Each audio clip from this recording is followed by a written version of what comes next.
Floyd, and I'm going to be your tour guide on this venture. We're going to check out the Guidestones and some other cool places in Elberton and Elbert County, and hopefully you'll get a good understanding of the whole process that went into making the Guidestones, and also you'll learn a little more about the people of this town and this county. This is where all of my dad's family, well, most of my dad's family live here. They've been here for a long time. There's a lot of interest in the Guidestones, and I moved to Athens, Georgia back in '93, but I've always brought people from there out here to see the stones, just because it's something pretty cool to see and very out of the ordinary. We'll pretty much cover every step of the process, from blasting the rock out of the ground to when they finally erected the Guidestones. We'll show you every step of the way.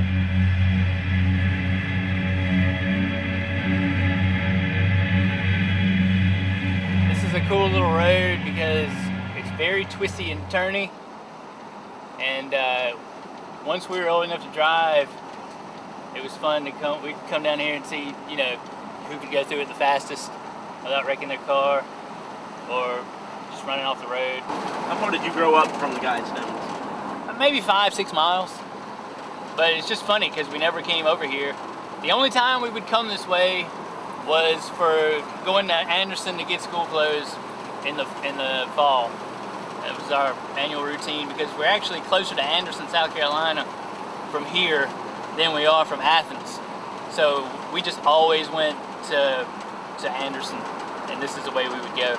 Now, one time I saw a cool fireball hit that pole right there. We were going to Anderson to do some shopping, and lightning struck that transformer, and this huge fireball just rolled over the roof of the hood of the car. It's crazy. But I think if you guys want to, we'll cruise on up to the Guidestones.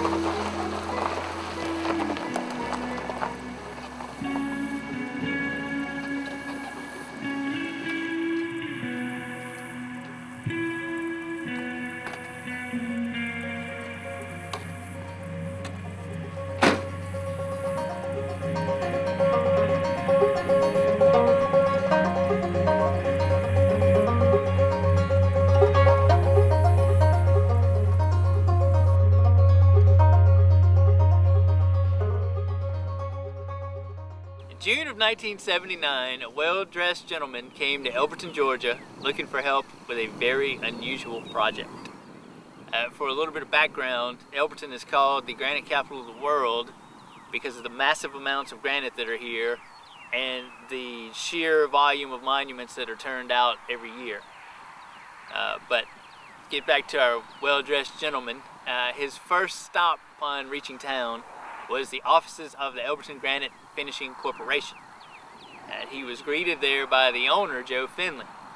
He introduced himself to Joe as R.C. Christian and said that he was looking to commission a monument that would contain 10 guiding principles in 8 different languages and also incorporate these astronomical features that would serve to help any survivors of a future catastrophe.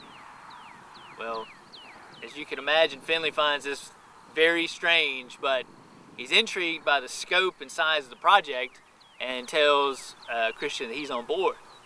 Well, at that point, Mr. Christian asks if he can recommend a local bank to take care of the financial aspects of the project. Finley says yeah, and sends him to Granite City Bank President Wyatt Martin. Well, R.C. Christian introduces himself to Martin, but he says, look, man, this is not my real name, it's a pseudonym.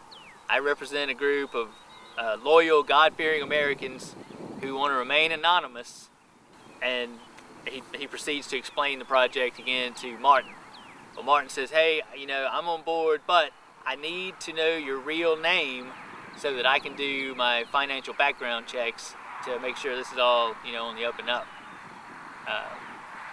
R.C. Christian agrees to it, but he makes Martin swear an oath of secrecy to never reveal his real name to anyone else. Well, they get that out of the way. The Granite City Bank takes the finances into escrow for the project. Finley's corporation starts work on the stones, and at this point he makes contact with an Elberton contractor named Wayne Mullinex. We own about 54 acres out there on the Hartwell Highway, and Joe Finley owned Elberton Granite Finishing.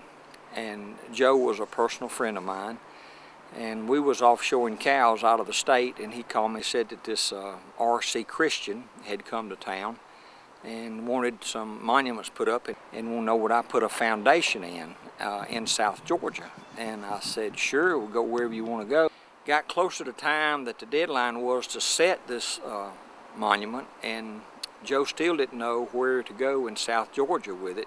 The man had a spot that aligned with the star and the moon and all this kind of stuff, but I didn't know what it was. But anyway, time had got within about 2 weeks when we were supposed to set it, and one day I went into Joe's office, and at the time my wife's sister worked for Joe, and of course me and Joe was in the Shrine Club and the Masons together, and so I just walked right on in his office. I said, Joe, look, if you hadn't got the place located, we might could set it on my property out there on 77.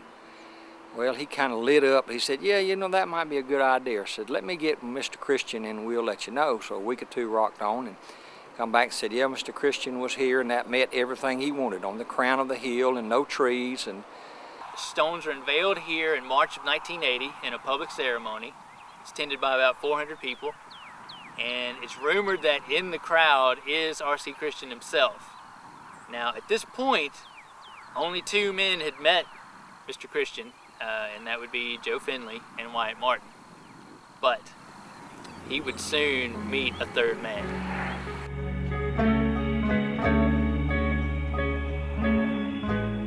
So the inscriptions on the guidestones read as follows. Maintain humanity under 500 million in perpetual balance with nature. Guide reproduction wisely, improving fitness and diversity. Unite humanity with a living new language. Rule passion, faith, tradition, and all things with tempered reason. Protect people and nations with fair laws and just courts. Let all nations rule internally, resolving external disputes in a world court. Avoid petty laws and useless officials. Balance personal rights with social duties. Prize truth, beauty, love, seeking harmony with the infinite. Be not a cancer on the earth. Leave room for nature. Leave room for nature. The inscriptions are in English, Russian, Mandarin Chinese, Arabic, Classical Hebrew, Swahili, Hindi, and Spanish. The four ancient languages on the capstone are Sanskrit, Babylonian cuneiform, Egyptian hieroglyphics, and Classical Greek. And the message on the capstones reads, "Let these be guidestones to an age of reason."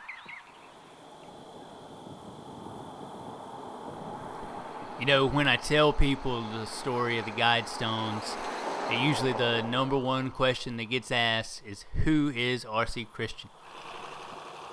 In this area, the overwhelming reaction was that, that's just the Granite Association trying to get some tourism in here. I didn't grow up knowing anybody who believed that R.C. Christian came and paid for these stones to be put up. Everyone that I know is pretty certain that Joe Finley had something to do with it, that it was basically just all a facade to increase tourism. You said you were invited to the unveiling? Yes, Did you know Mr. Joe Finley? I've known Joe Finley for a long time, but he didn't invite me. I received an invitation in the mail. I don't know who it was from, let's put it that way. At that time, I didn't know Joe Finley. I got to know Joe Finley better afterwards. There was a man who called himself R.C. Christian, who came to Elberton, interviewed people, found out that Elberton would accept it. Because see, Elberton, the city of Elberton had to accept it before they could erect it, because it had to have some perpetuity to it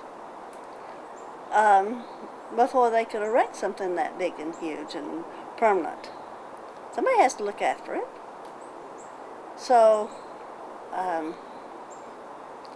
he was there. He made the list of people to come. He paid the money, and it was not Joe Finley. Joe Finley has passed away, but in his stead, his former secretary provided this statement. My name is Barbara Thomason, and I was Joe Finley's secretary. I remember when the Guidestones were being made. It was such a large project, and it took up so much of the company's resources and time that I just wanted it to be finished. The cost of the Guidestones was over $100,000. Joe spent a lot on publicity of the Guidestones. Local money and several local men were involved, and I think one of the reasons for the Guidestones is to bring in tourists, but I can't say that for sure. Only Mr. Christian would be able to answer that, and I did meet Mr. Christian. One day we were told that Mr. Christian was in town to answer any questions about the construction of the monument. I personally asked him if it mattered on which sides of the capstone the various ancient languages were placed. He said it did not matter. That was a long time ago, and I wouldn't be able to identify or recognize him today. I can't say with certainty who R.C. Christian is, but I am almost positive I know. However, I am not going to tell who I think he is.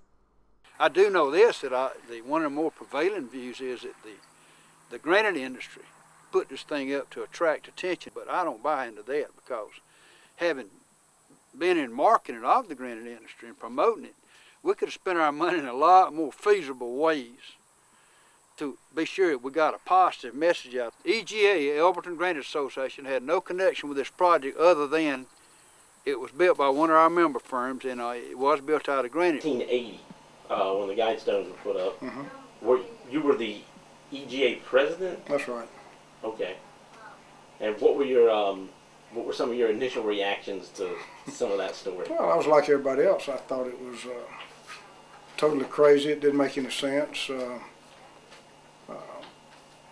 I went along with it. I was supportive of it because it was going, as far as the workmanship and the granite and what they did with it was unbelievable. The story behind it was what never did really make sense. Well, I mean, we never did know the truth about the whole thing, but I was kind of on the inside, so I finally learned what it was really all about. The bottom line was to try to get a lot of tourists into the county, and it has done that. Don't think it ever went over quite as big worldwide as it was maybe thought to have been, but it still might happen in the future. In 1984, Dr. David Reagan of Lamb and Lion Ministries in Texas wrote an article about the Guidestones in his newsletter, which is now available online. He accompanied this article with a radio broadcast. Shortly thereafter, he received a letter signed by R.C. Christian responding to his comments. If the story of R.C. Christian was made up, and the Guidestone's purpose is primarily to bring in tourists, one question would be, why would Joe Finley respond in a private letter in the guise of R.C. Christian 4 years after the Guidestones were unveiled? Or for that matter, write a book published 6 years after the Guidestones were erected? This book, Common Sense Renewed by Robert Christian, expounds upon the philosophy underlying the Guidestones' inscribed precepts.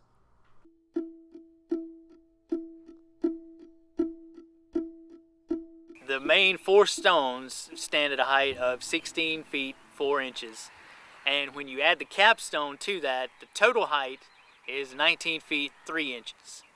The total weight for these stones is 245,000 pounds, or 122.5 tons. My dad worked in the granite industry. My grandfather worked in the granite industry. It's dangerous work, it's hard work, and it's a very involved process. So it's not something to take lightly, the manufacture of this monument.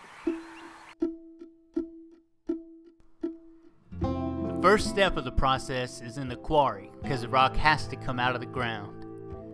They begin that by cutting sides in the rock with a torch.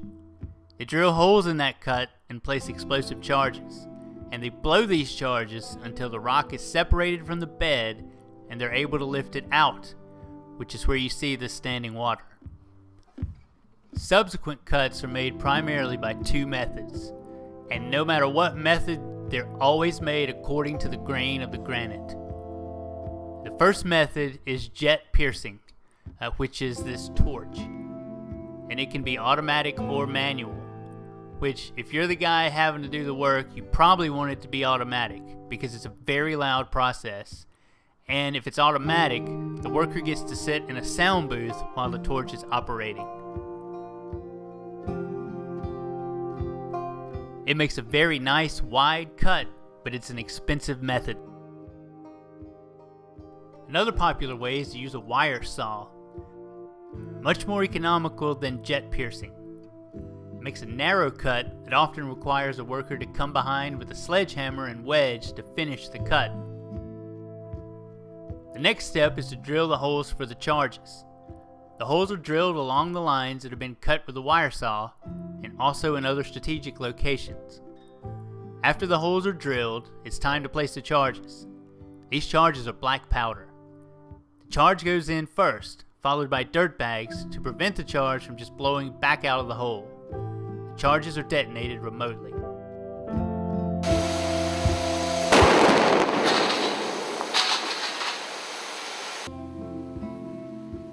The final step in the process involves lifting the blocks from great depths.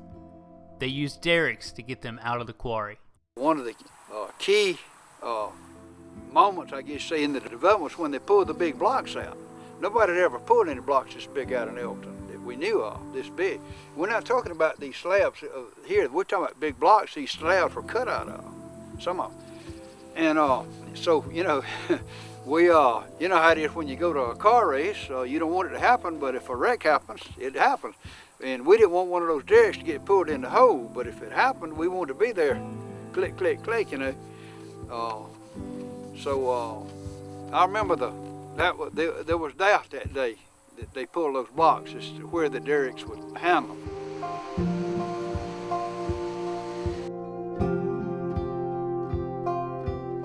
I'm John W. Burgess. I worked at Fernbank Science Center for 27 years, and I've been retired now since 1995. The intent of the monument has changed.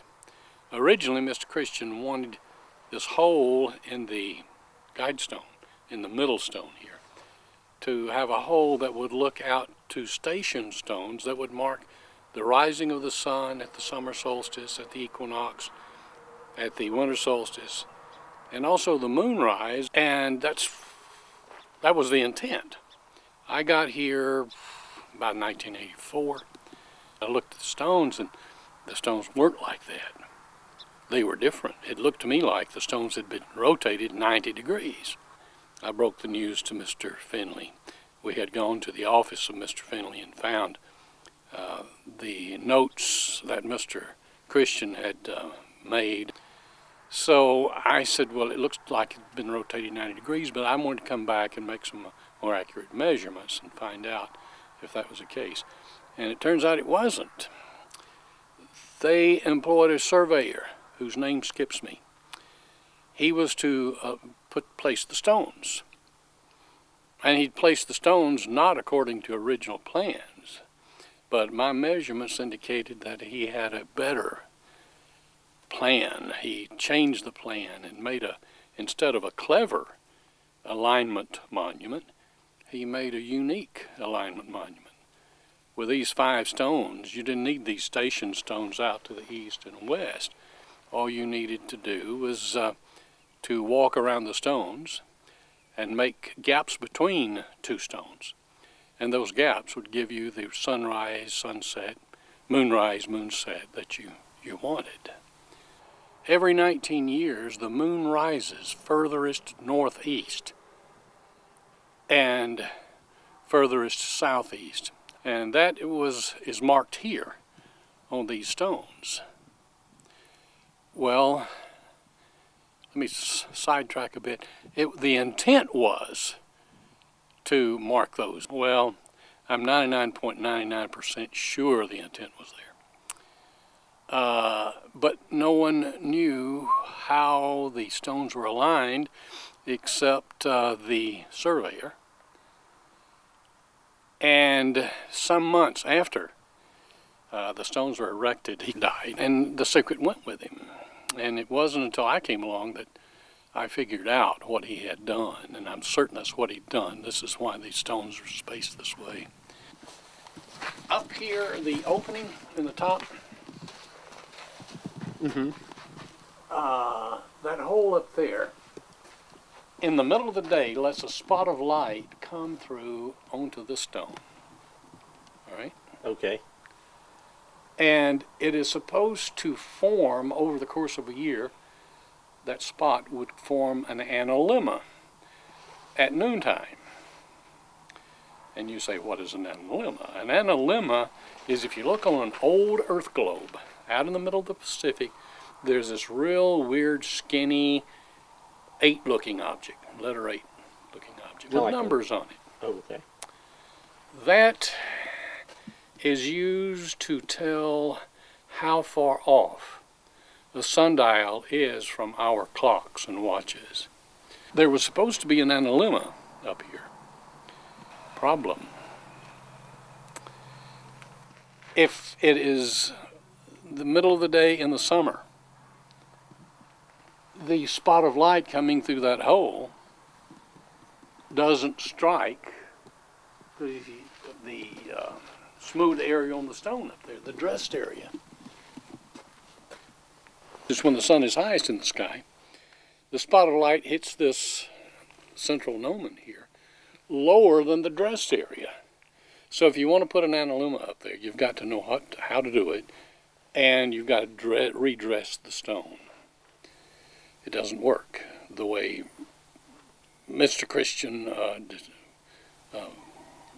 had planned it. If you look through this hole here, you're supposed to see the North Star because it's supposed to be oriented true north and south. I have been over here many times. I've photographed through that hole at night. I've looked through that hole at night. It ain't pointing toward the North Star. That, in essence, are the astronomical alignments and implications of the Guidestones.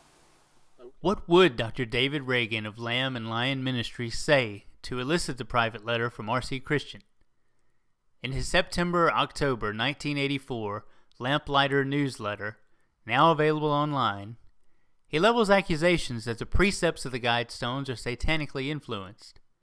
Reagan's article states, quote, "The monument had been paid for by a mysterious group affiliated with the New Age movement.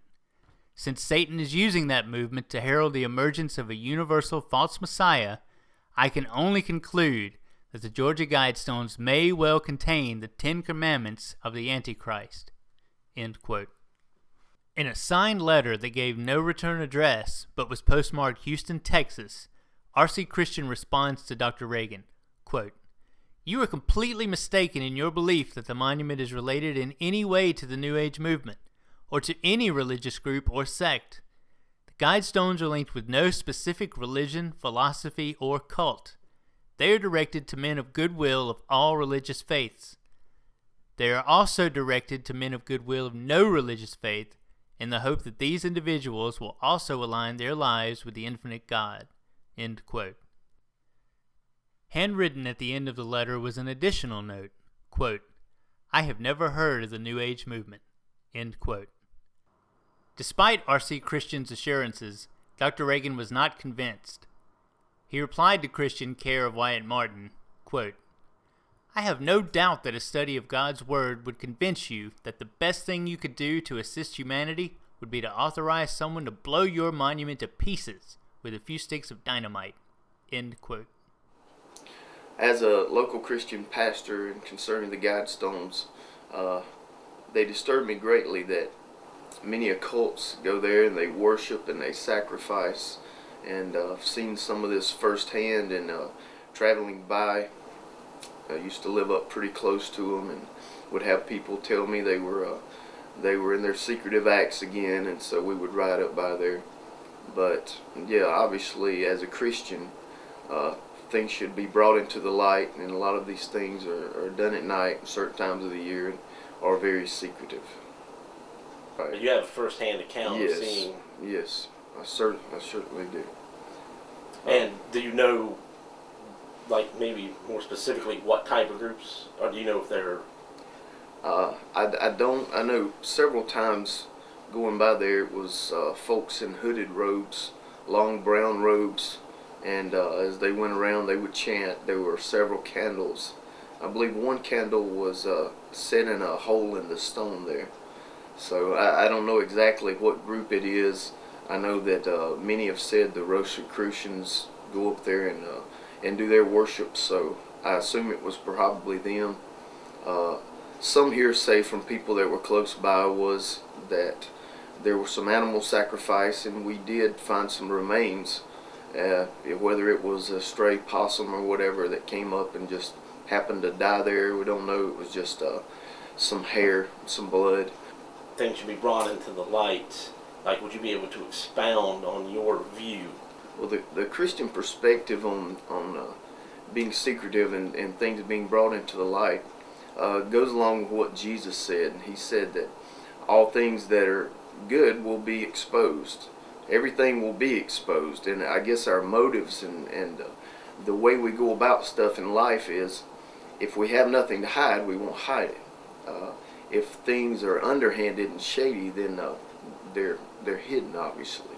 So I believe this is a big factor surrounding the Guidestones. There's a lot of mystery that we see behind the erection of the Guidestones, and even in the preparation beforehand. So as a Christian pastor, that disturbs me. And I believe the message was placed there as a guide for the occultic groups. And saying that, I mean the message of the Guidestones is a message of population control, and we know that's a big part of the occult, and the Rosicrucians and the witches and warlocks and such people. So we understand that there's a link between those people and the message on the Guidestones. If we say it's just an attraction to visitors, I think if we looked at records and if we could record who visits it, I believe there are probably a lot more of the cult groups that come than just normal people passing by.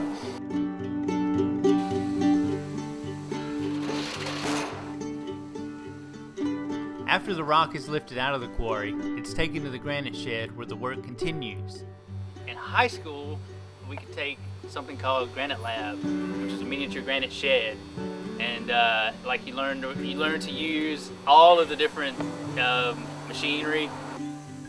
We're going to visit King's Monument Company, Hillcrest Granite, and Keystone Memorials to see what happens next. The first stop is the diamond saw. After they bring the rock in, they set it up, and this gigantic saw blade cuts the quarry piece into smaller, more manageable pieces. It's almost like slicing bread. It just goes back and forth. They use the water to cool it, and you can set these things on automatic and they'll cut the entire rock up for you.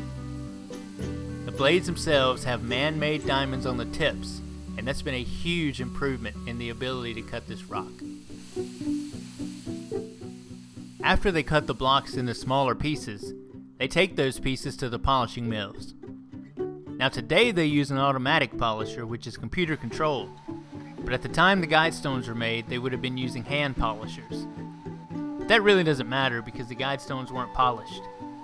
Polishing closes pores on the rock, which not only gives it a shiny appearance, but makes it easier to work with later on in the process.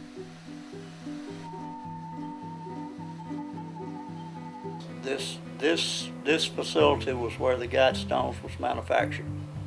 It's under different ownership now, but Mr. Finley was operating this building when the Guidestones were manufactured and they were processing in this plant. It was quite an undertaking for them to be built. Those were some massive pieces of stone out there. After the stone has been cut and prepared, it is worked by the hands of the stone cutters.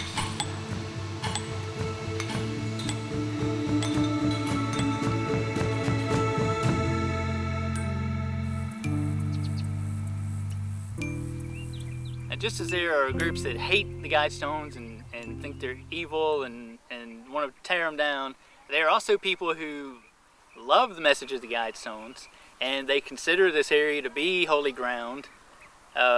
It's supposedly along these ley lines that imbue it with mystical energy. Supposedly there are crystals in the granite, and those crystals imbue this place with power. And so you'll find lots of people who love the Guidestones. I loved the Guidestones. I liked what they stood for. At the time, I was fairly prominent psychic in Atlanta. I got an invitation and I went to the unveiling and enjoyed it. Yes, I was married there. Oh, Lord, I've even forgotten the year now. But I was married there about 30 years ago, I guess, 25, 30 years ago. They were fairly new when I got married there. I was married there, as I said, in twilight time. And it was very peaceful, very beautiful. There was a white dove there at the time that flew over my head. We got pictures of it, and it was fun. It was very festive. The reason for the attraction from the psychic phenomena is the fact that the energy there has a magnetic pull. And the magnetic pull is magnified by the granite. And therefore, it's like Stone Mountain. It magnifies the draw, the attention, the ability to tune in, if you will. It gives a certain energy effect, and you can feel the energy if you're conscious of it. That when you walk close to those stones, you can feel it. If you're not attuned to it, you're not going to feel a thing. Who's first? I'm Tommy Benton. And I'm George Mathis, and we're from the National Society of Paranormal Investigation and Research out of Raleigh, North Carolina. And we just happened to be down this way doing a paranormal investigation for a private residence, and knew that this location was here and just had to come by and check it out. All right. Well, I've heard that there are energies here, positive energies. Some people may be negative energies. I don't know, but I was wondering, do you guys have a way to measure that or check it out? And if so, have you gotten any readings? We brought our equipment and we've attempted to use, to get some readings here, but at this point it's been not as active as we would hope. But what we try to measure is electromagnetic field fluctuation. We typically do this in homes where there's paranormal activity, but since this is supposed to be an energy area, we thought, well, let's try our meters here and see what happened. But like Tommy said, we haven't really come up with anything that's substantial. So maybe we hit the off day.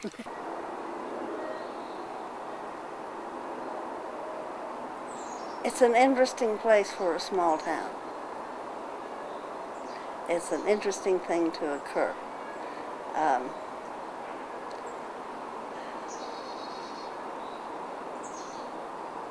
They are beautiful, they are big, they are monstrous, and they have terrific symbolism. You were the stone cutter, the granite cutter on the Georgia Guidestones. I laid all the joints and laid all the upright pieces on it. The life of a stone cutter used to be 20 years on kind of the dust, and I done lived through three lives. Mostly when I first started, you had to knock enough skin off your hand to make an apron, and I just about done it. A lot of skill to it. It really is all of it skill, nearly. Cutting and cutting letters and things, and like cutting them lambs and things. You just pitch it in your mind, and you can just cut it. And so what was your initial reaction when you heard about projects as large as the Guidestones? Well, it wasn't no more than cutting a piece that big to me, because I know how to lay it out and seen the picture. He showed me the picture of it, and then it was imaged in my mind of how it looks, how to cut it. My name is Dennis Ballou. I've been a stone cutter since 1966. I graduated here in Elberton, and when I got out of school, I went straight into the apprenticeship program of cutting stone. And then how more specifically did you get started? I started cutting footstones in the evening after I got out of school, and that's how I could make a little bit of money every week, where I could date the young ladies and take them out on the weekend for a hot dog or something. And when I first started, our tools that you can see right here on the rock were all of them were actually steel, whereas of now, all our tools are carbide tipped. It's much harder, and you can sharpen them, and they'll stay sharpened longer and do a cleaner job. Rock has grain. It's like wood. You can take a piece of wood with a good sharp knife and whittle. I guess everybody whittles a little bit. But you can take a good sharp knife and whittle, and you can feel that knife dig in. And sometimes you can't get it to go in, it'll want to come out. That's what you call the grain. And the rock is the same way. It's got a grain. I know exactly what it's going to take for these pitching tools to cut this straight side here, because it's running out. So here's where I start my squaring. Now, we've got 3 sides of the base. This is called a base.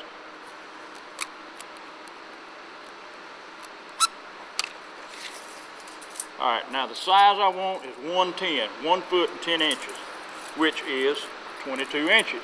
We're doing what we call laying it out. And then when I knock this off, we're going to turn the rock over.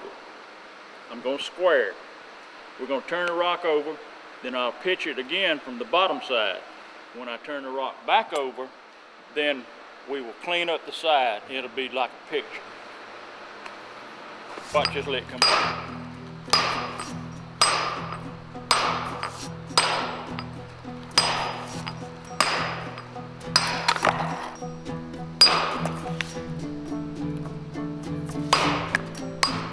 A lot of people come and watch. The first thing they say, oh, that's easy. Well, I don't think there's a place on my body that hasn't got a scar. Now we're gonna turn it over. Square it with the red pen again.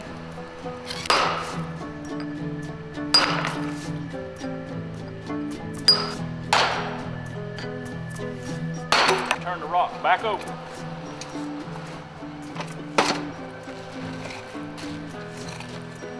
All right, fix to start back over. All right, this is the outside way. We only went halfway, remember? Now we're gonna clean it up. There's the first leg. Second leg. This is the last of the cutting part, all except for the corner line.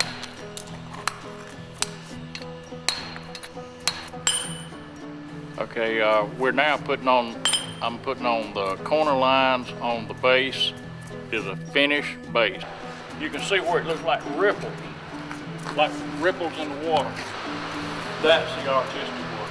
What we're cutting here is the die. Most folks go into a cemetery, they call them tombstones, but we call them dies.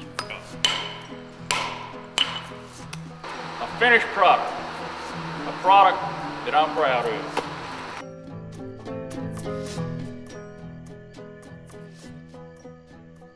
I could see how people could have problems with some of them though, the 500 million limit on the population. Yeah, if you're talking about killing everybody that's alive right now to reach that, it'd be a big problem. But you got to remember that when he put these up, like we were in the middle of the Cold War with the Soviet Union, and every day, you know, the talk of nuclear war. You could turn on the television and watch movies about a nuclear attack from the Soviet Union. And I think that plays a lot into the fears that R.C. Christian and his group had at the time, that any minute we were just going to destroy ourselves. So when you look at it that way, he's saying if war comes and everyone is killed off and the survivors get a chance to start over, since you got a blank slate, I mean, try to keep things at a point to where there's enough resources for everyone who's left on the planet. A lot of people get upset with the fact that they limit the Earth's numbers. They go bananas with that because that is God's providence, but it's also trying to get people to use their own heads for something besides a hat rack, as my father would say. The population control mentioned in the first guideline is probably the most controversial part of the Guidestones. Does it reference some sort of genocide? What about rebuilding society after a nuclear catastrophe? Let's look at what R.C. Christian himself had to say about population control. In Common Sense Renewed, Christian makes it clear he believes the Earth's resources cannot sustain the population numbers that result from unregulated reproduction. He writes, quote, "Reproduction is no longer exclusively a personal matter. Society must have a voice and some power of direction in regulating this vital function. It is vitally important that each national government have a considered population policy. Overcrowding human beings in conditions of squalor and ignorance is dehumanizing." End quote. Christian solutions include, quote, "Desirable mental and physical qualities can be enhanced in future human populations by encouraging their reproduction and by discouraging the reproduction of their opposites." End quote. So here you have a monument with its birth covered in mystery. Add to that the ideas of population control, world courts, and a universal language, and conspiracy theories abound. And eventually, so did vandalism. Decades and decades there was no graffiti on it. And it used to really kind of puzzle us. I mean, they'd go in cemeteries, you know, and deface monuments, but they wouldn't touch this thing out here by itself. Of course, I'd tell them power of the devil might be protecting the reason. But then graffiti began to appear out here, and Doy Johnson, the director, the executive vice president of the Elberton Granite Association, says it really got hot and heavy about the time of the election. We did have some vandalism done to the monuments, and we did put some security up after that, and they have been restored as best as they can be restored. The person that had vandalized them knew exactly what to put on it as far as all but destroying the granite.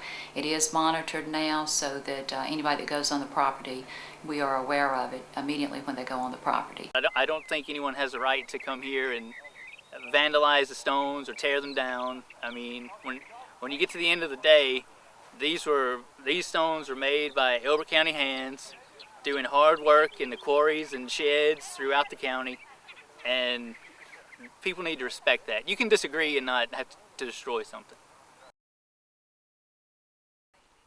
A wise person told me that if this is the best that the devil can do in his battle against Christianity, then the devil is in a sorry state. And I have to agree with him. It kind of fits with the other situations too. If this is the best that the New World Order can do to enslave mankind, or if this is the best that the Rosicrucians can do to control everyone, I mean, they're going to have to try a lot harder than that. I mean, this is stone with words on it in a former cow pasture. The unconventional and controversial precepts of the Guidestones, coupled with the pseudonym chosen by their author, fuel speculation that secret societies were involved. And they said that R.C. Christians had done it, that I thought R.C. Christian was standing for Rosicrucian, which was a very prominent organization at the time. And they did things like that. It's a spiritual group that believed very heavily in metaphysics and in things beyond the realm of this kin. It's the best way I know to say it. The Rosicrucian is a spiritual organization. They believed in reincarnation. They believe in... Rosicrucian is a type of Christianity. I want to say that, but that's going to cause a lot of dissent among people. Dr. Lee Irwin, Religious Studies Department, College of Charleston, and I teach comparative religion, shamanism, and Western esotericism, along with transpersonal theory and other issues. Rosicrucians are part of my area of interest and study, and I've been studying the Rosicrucian material, not for a long time, for the last 5 or 6 years, but it's all part of a larger project, which is the study of Western esotericism more generally. So it's just one area of my interest of study. People link the Georgia Guidestones to the Rosicrucian order because of the pseudonym R.C. Christian. What is the significance of that pseudonym? Well, R.C. is a traditional way of representing Christian Rosencrantz, which is C.R., but usually it's actually transcribed R.C.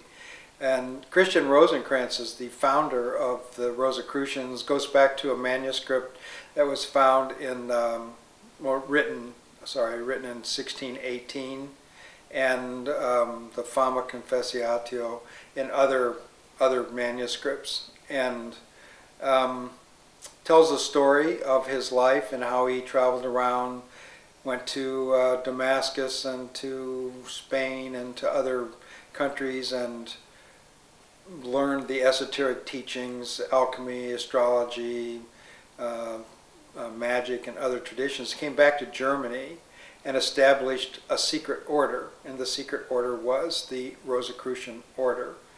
And from there, and from the publication of that manuscript, Rosicrucianism developed in the early 1700s in Germany, and then spread to France, Europe, and eventually to America.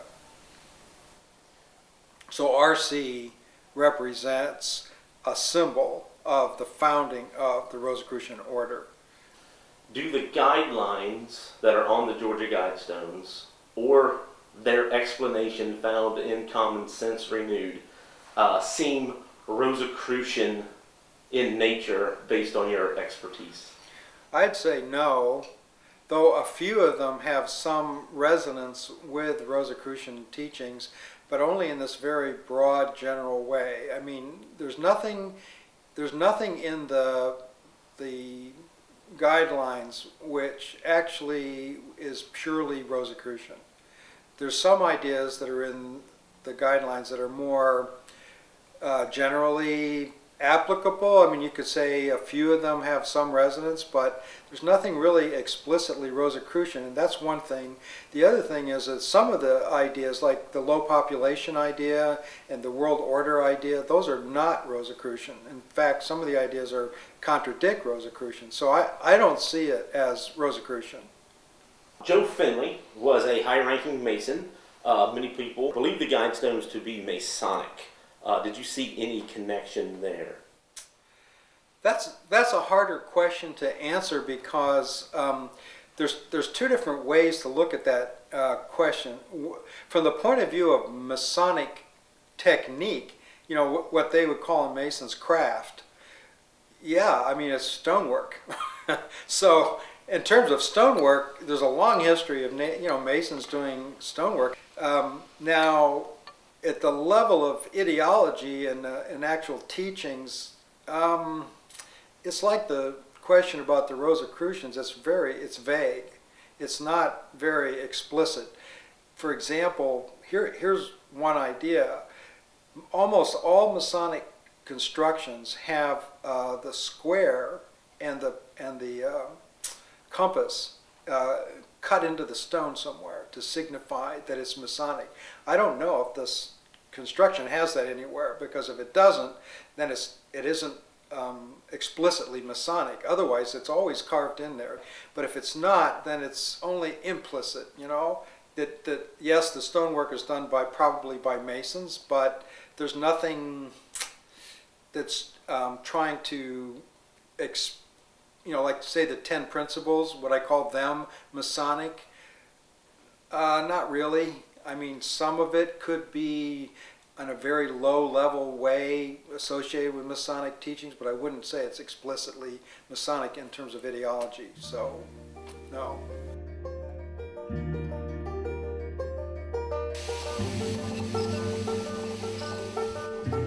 After the stonecutters have completed their work, the final stage is sandblasting, which creates the designs and letters. As you can see here, modern sandblasting is nearly all automatic, and only details are done by hand. On the Guidestones, however, all sandblasting was done by hand. Charlie Clamp, the engraver, said it was the toughest job he ever did, because the way they engrave is to put panels of stencil, glue it onto the surface of the granite, and then sandblast over it. But he said these surfaces were not smooth, and it was hard to get those stencil panels. They glue them on there to get them to glue on where they would hold good enough to when that sandblast process started that they would hold and not, loosen up. Sandblasting begins with a rubber stencil being placed and glued onto the granite. At the time the Guidestones were made, the stencil design would be hand-drawn and hand-cut, but today's stencil designs are computer-generated and automatically cut. Once the stencil has been applied, the stone is sandblasted. The design areas exposed within the stencil are etched by the sand, while the portion covered by the rubber remains untouched. This transfers the design into the stone. Details such as delicate lines, shading, or 3D effects are sandblasted manually using specialized nozzles. The etched letters and designs are frequently spray painted black at this stage, and then the stencil is removed. Now mud can be applied to protect the painted surfaces while final details are added. The mud is then removed and the monument is complete.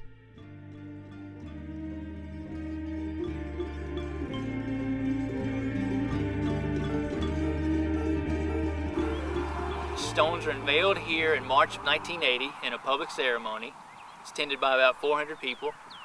And it's rumored that in the crowd is R.C. Christian himself. Now, at this point, only two men had met Mr. Christian, and that would be Joe Finley and Wyatt Martin. But he would soon meet a third man. I met Mr. Christian. Now, a man who said he was Mr. Christian. Joe Finley called me about, and I forget the time frame, something like 2 years after this was up, and said Mr. Christian was coming to Elberton. And if I would agree not to try to interrogate him as to what his real name was and where he was from and all that, that I could talk to him. I could have an audience with him. So the day he came through, though, I had an appointment that night. So I got to meet with him briefly at a restaurant downtown. And Mr. Finley was there and a couple of other people. And the man walked in. He was about 6'2", above average height, real sharp features, I'd say in his 70s. Hair was gone except for kind of like mine. He had gray, and he had on a short sleeve blue shirt with a tie. Very conservatively dressed. And of course the ground rules were, he said, Mr. Christian, and I sat down, and I traveled a lot in my duties with the Granite Association, and you more or less could accents, you could visually place people at geographic location. And I guesstimated he was from the Midwest, Dakota, somewhere like that, based by, obviously he wasn't from New Jersey, or, but I'd say he was a Midwesterner, and he had been to the Joyce Kilmer National Forest the day before to study a virgin stand of hardwood trees that existed only at the Joyce Kilmer National Forest, which I believe is in North Carolina or Virginia, somewhere up that way. And that triggered, and I began to notice he was very astute about botany, those trees. He used a scientific name rather than hard oak or hardwood like I would. And he was real upset about him beginning a logging project in the Tongass National Forest in Alaska, saying that these trees should be protected and not be used for commercial purposes. And so he was definitely cognizant more than the average person about plant life and trees and stuff like that. He's really into that. And then I began to tell him that some people view this as, satanic and all that kind of thing, and the deal about maintain humanity under 500 billion or something like whatever the precept is. And he said, oh, none of that. Said this is just a basic tenets, 10 rules to guide mankind to protect the earth. See, then it gravitated back to the environmental concern that he had. And he said protecting the earth and its resources is the main projection of those guides. And that's basic. That's what he said. He was, interesting fellow. Of course, when the story got out, they said, oh, he was just an actor that Joe Finley hired, and all that kind of stuff. But he was a very, not a real, what you think. He wasn't wearing robes with stars on them and a cone hat, what I'm getting at. He was a very average Joe type guy and very sensible, I wish I could have had a lot more time with him to talk to him and really to probe and try to, find out where he was from, who he was, and what his business was, but I really didn't have time to really get down and dirty with him, The belief in Elberton that the Guidestones are a local promotional project even led many to think Joe Finley hired an actor to portray R.C. Christian. If Finley would hire an actor to portray Christian, would Finley also have written a letter to a Nobel Peace Prize winner in 1992, 12 years after the unveiling of the Guidestones? The producer of this film obtained a letter to Francis Crick, who jointly won the 1962 Nobel Peace Prize in Physiology or Medicine for his work with molecular DNA.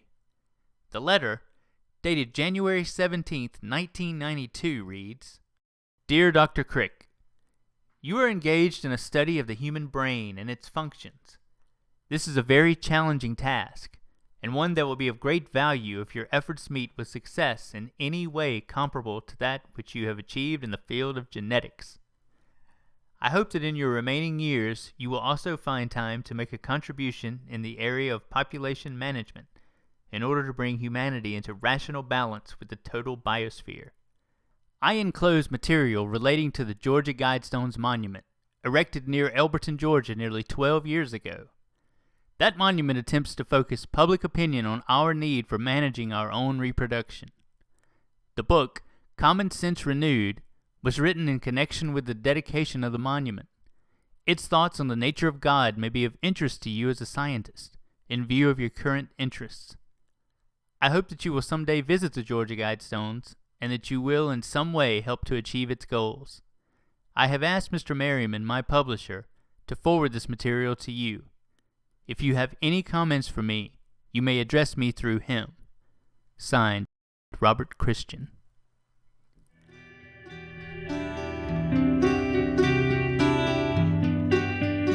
The question is, what do I think about the Georgia Guidestones? Well, I think they're positive, or greater positive than they are a negative. A lot of times at night you would see a light up on top of the very top of it. And so one night I went up there to see what the light was, and kids had thrown a rope across from one side to the other and climbed up on top and had candles burning up there. Don't know why they're there. Don't know who put them there. Don't know no information about the Guidestones. I thought they were always a little freaky on Halloween. I didn't go up there on Halloween. There was no way I'd go up there on Halloween. Mass genocide I'm not a huge fan of, but yeah, I don't know.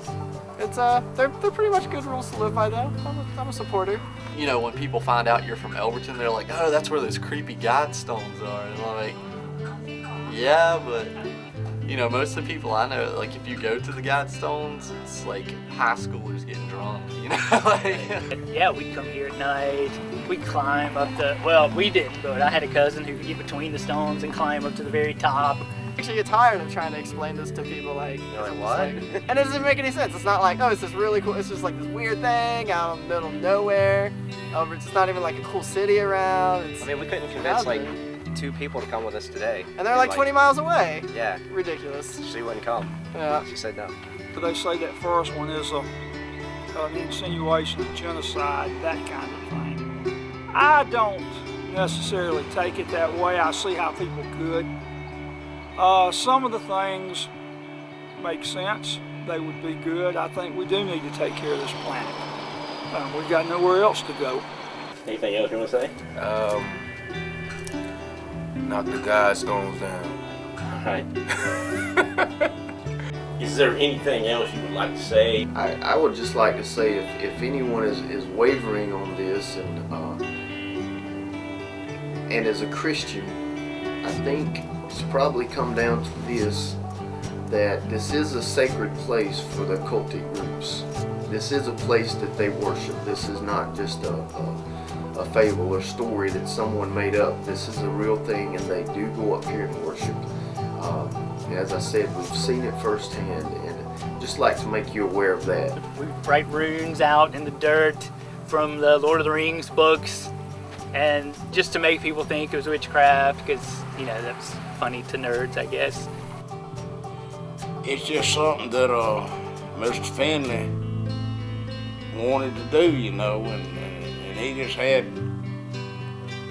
he was a smart man, you know, in the granite business. He was real talented and all. I don't think that there was a mysterious donor. It's just a few guys got together, pulled off a prank, but it was a good one, you know. As far as what Elberton Granite Finishing Company did as far as manufacturing it, it was a piece of work. And I give them total credit for that.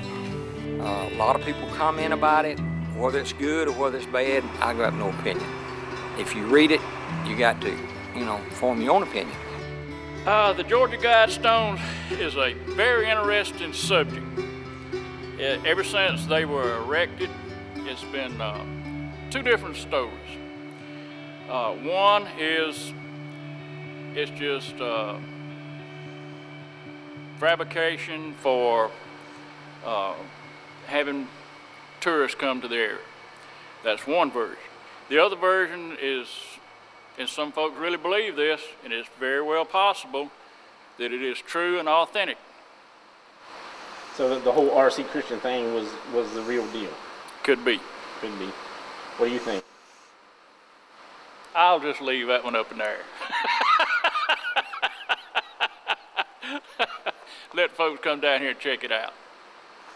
And this is actually, the saying that I'm fixing to quote is one that has went from many, many, many years.